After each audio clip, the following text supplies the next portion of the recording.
নমস্কার, রম্য গল্পমালায় সকল শ্রোতা বন্ধুদের জানাই স্বাগত। আপনাদের সাথে আমি রম্য মাইতি। আজ শোনাতে চলেছি প্রখ্যাত সাহিত্যিক বিভূতিভূষণ বন্দ্যোপাধ্যায়ের লেখা ভৌতিক অলৌকিক গল্প ছায়াছবি। শোনাতে চলেছি আজকের গল্প ছায়াছবি। এক বন্ধুর মুখে গল্প শোনা। আমার বন্ধুটি অনেক দেশ বেরিয়েছেন, লোক হিসেবে অমায়িক, রসিক ও শিক্ষিত। কলকাতাতেই থাকেন। যখন তাঁর সঙ্গে আমার দেখা হয় তখন গল্পে গল্পে অনেক সময় সারা রাত কেটে যায়। প্রকৃতপক্ষে ঠিক মনের মতন লোক পাওয়া বড় দুষ্কর। অনেক কষ্টে একজন হয়তো মেলে। অধিকাংশ লোকের সঙ্গে যে আমাদের আলাপ হয় সে সম্পূর্ণ মৌখিক। তাদের সঙ্গে আমাদের হয়তো ব্যক্তিগত অভ্যাসে, চরিত্রে, মতে, ধর্মবিশ্বাসে, বিদ্যায় যথেষ্ট তফাৎ। কিন্তু একই অফিসে কি কলেজে কি কোর্টে একই সঙ্গে কাজ করতে হয়, দুবেলা দেখা হয়, দাদা কিংবা মামা বলে সম্বোধন করতে হয়, কৌটস্থ পানের খিলির বিনিময়েও হয়তো হয়ে থাকে। কিন্তু ওই পর্যন্ত। মন সায় দিয়ে বলে না তার সঙ্গে দুবেলা দেখা হলে গল্প করে বাঁচি। কোনো নিরালা বাদলার দিনে আপিসের হরিপদদার সঙ্গ খুব কাম্য বলে মনে হবে না। আমার বন্ধুর নাম থাকবে, নামের দরকারই বা কী? আবার লোকে তাকে বিরক্ত করবে। কৌতূহলী লোকের সংখ্যা সর্বত্রই বেশি। কোনো কাজ নেই, গিয়ে আনন্দ করবে আর বকবক বকাবে। তিনি একজন শিক্ষিত ব্যক্তি এবং একটি বৈজ্ঞানিক প্রতিষ্ঠানের কর্মী। হাতে পয়সা এবং কলকাতায় বাড়ি আছে। বাড়ির গ্যারেজে মোটর গাড়ি থাকবার অন্য কোনো বাধা ছিল না। কিন্তু আমার বন্ধু আড়ম্বর ও বিলাসিতা পছন্দ করেন না। ভূমিকা এই পর্যন্ত। সেদিন খুব বর্ষার দিন। একা বাড়ি বসে বসে ভালো লাগলো না। একখানা ট্রেন ধরে কলকাতায় পৌঁছলাম। ভীষণ বর্ষায় ট্রাম বন্ধ, বাস কচ্ছিৎ দু একখানা চলছে। জল ভেঙে হেঁটে বন্ধুর বাড়ি গিয়ে পৌঁছলাম। বন্ধু আমায় দেখে অত্যন্ত খুশি হলেন বলাই বাহুল্য। তখনই গরম চা ও খাবার ব্যবস্থা হলো। পরস্পরের কুশল জিজ্ঞাসার ভদ্রতা বাদ গেল না। তাঁর বৈঠকখানার গদি আঁটা আরাম কেদারায় ততক্ষণ বেশ হাত পা এলিয়ে বসে পড়েছি। সন্ধ্যার পরে আবার সজোরে বৃষ্টি নামল। বেশি ঠান্ডা বোধ হওয়াতে পাখা বন্ধ করতে হলো। বন্ধুর আতিথেয়তা আমার সুপরিচিত। তিনি বললেন, ঘরে স্টোভ আছে, চলুন দোতলার ঘরে। এই বৃষ্টিতে আর কেউ আসবে না, খিচুড়ি চড়িয়ে দিই। ডিম আছে, আলু আছে, চমৎকার। মাছ দেখতে পাঠাবো উভয়কে? কোনো দরকার নেই, আমাদের ওতেই হয়ে যাবে। চলুন উপরের ঘরে। রাতে এখানে খাবেন এবং থাকবেন, নইলে আর যাচ্ছি কোথায়? যেতে চাইলেও যেতে দেওয়া হবে না।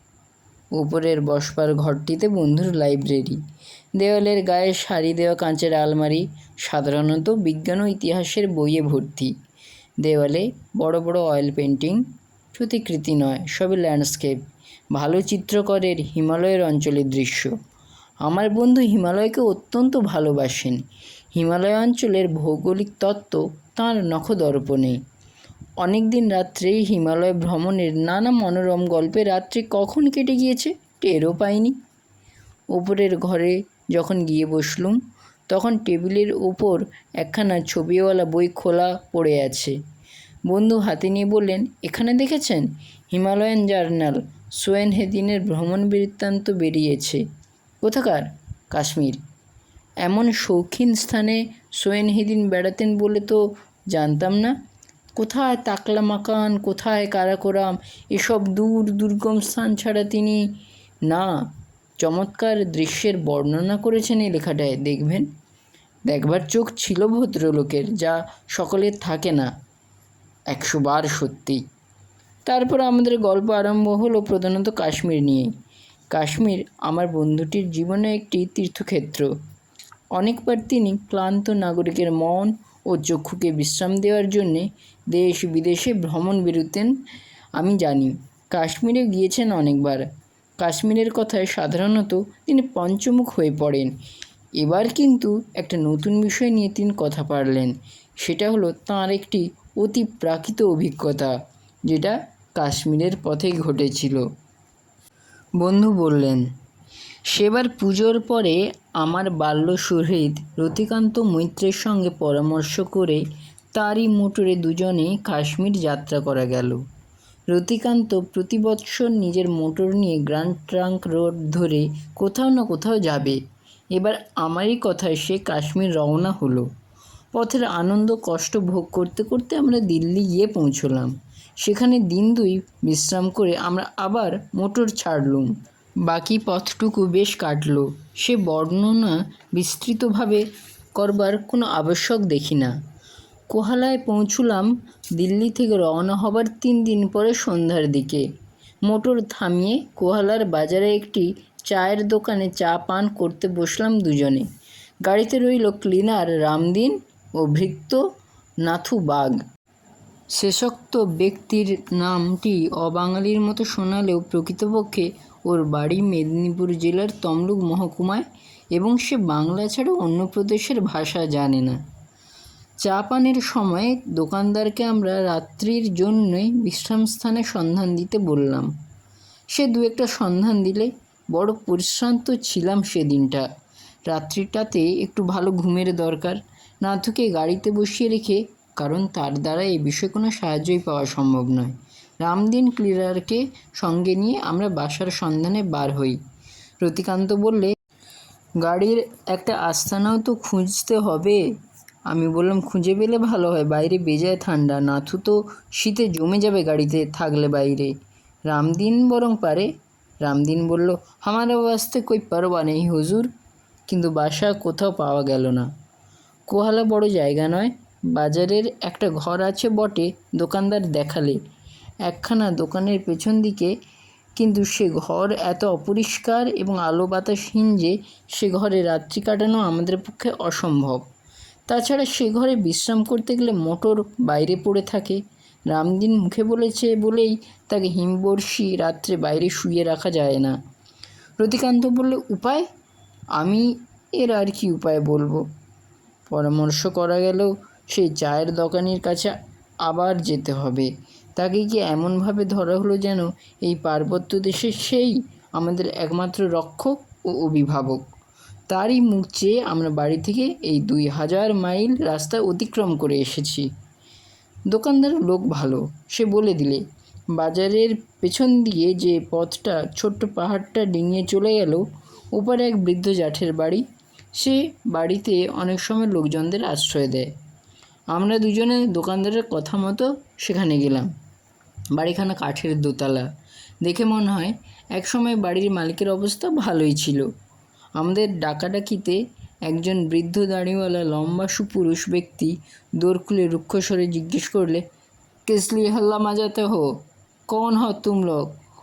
আমরা বিনীতভাবে আমাদের আসবার কারণ ব্যক্ত করলাম। আমরা নিরীহ পথিক, কোনো গোলমাল করা আমাদের উদ্দেশ্য নয়। বৃদ্ধাও বললে, কোথা থেকে আসছো তোমরা? অবশ্যই হিন্দিতেই বলেছিল কথা। আমরা বললাম, কলকাতা থেকে। ঘর ভাড়া আমি দিই না, মেহেরবানি করে একটু জায়গা দিতেই হবে। কে বলল এখানে জায়গা আছে? বাজারে শুনলাম। আমি ঘর ভাড়া দিই না। ভাড়া না দেন, একটু আশ্রয় দেন।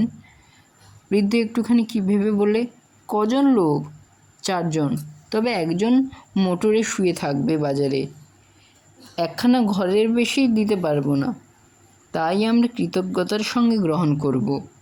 আমরা বিস্ময়ের সঙ্গে লক্ষ্য করলাম লোকটি আমাদের নিয়ে সিঁড়ি বেয়ে দোতলায় উঠতে লাগলো। বাড়িতে কোনো স্ত্রীলোক আছে বলে আমাদের মনে হলো না। সিঁড়ির বাম দিকের কোণে ঘরে সে আমাদের নিয়ে গিয়ে বললে, এই ঘরটা আমি দিতে পারি, আর ঘর নেই। কার্পেটখানা পেতে নেবেন, বাইরের টবে জল আছে।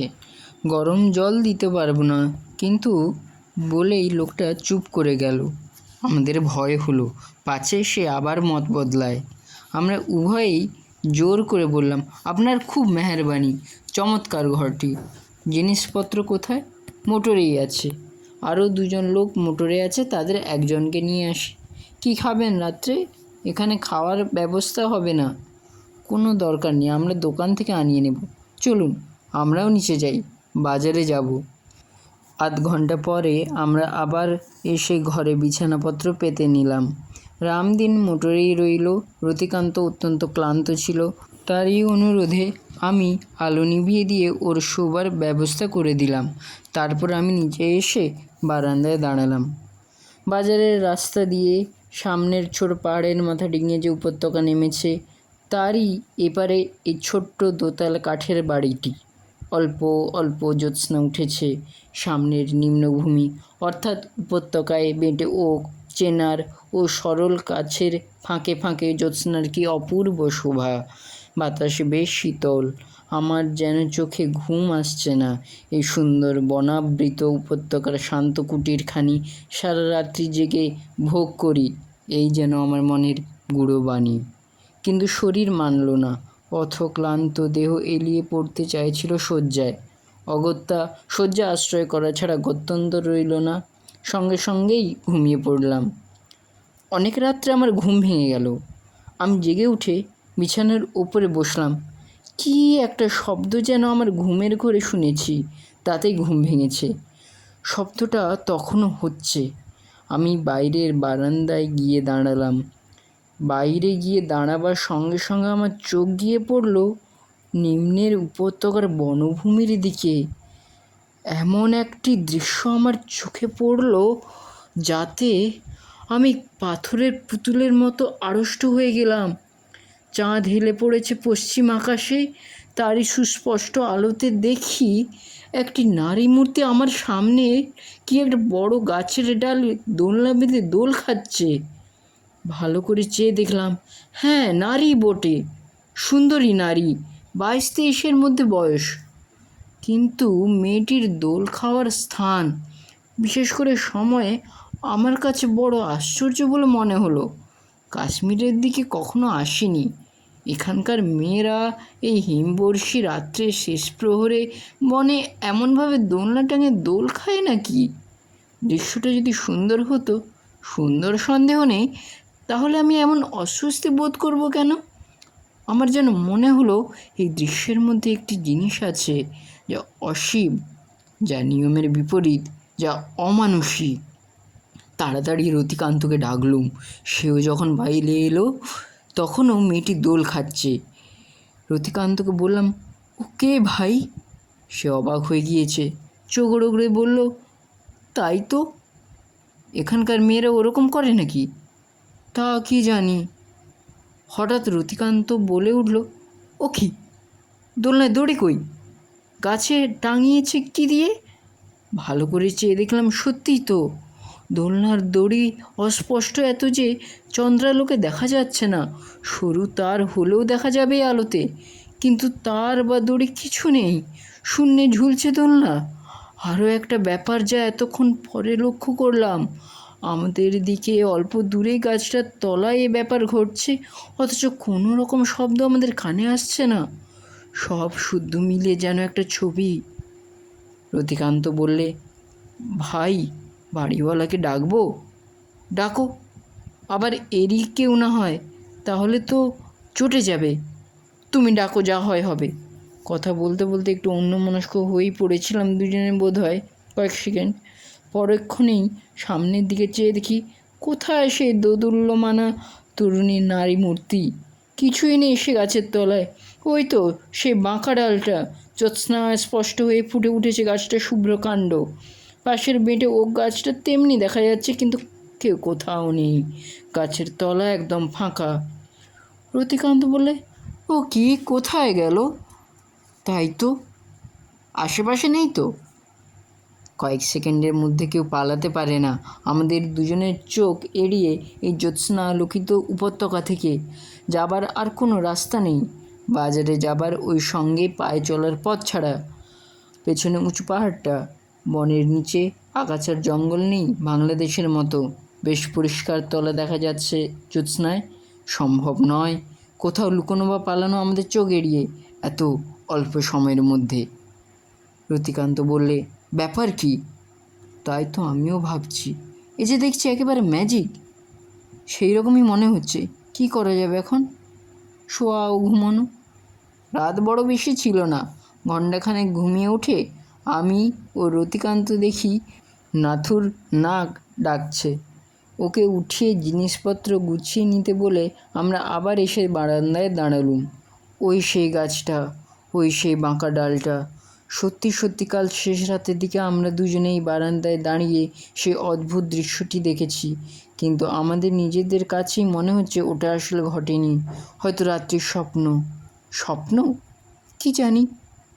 দাড়িওয়ালা বৃদ্ধের নিকট বিদায় নিয়ে আমরা মোটরের পাশে এসে দাঁড়ালাম। আমাদের দোকানি বন্ধু চেরা সরল কাঠের ডাল উনুনে দিয়ে আগুন জ্বালানোর চেষ্টা করছে। আমাদের দেখে বললে, কি জব্বর ঘুম হয়েছিল? হ্যাঁ। কোনো বিপদ আপদ ঘটেনি তো? আমি যেন দোকানির কথার সুরে ও দৃষ্টিতে একটি প্রচ্ছন্ন প্রশ্ন লক্ষ্য করলুম। আমরা চা দিতে বলে ওর দোকানের সামনে জাঁকিয়ে বসে রাতের ঘটনা সবিস্তারে ওকে বর্ণনা করলাম।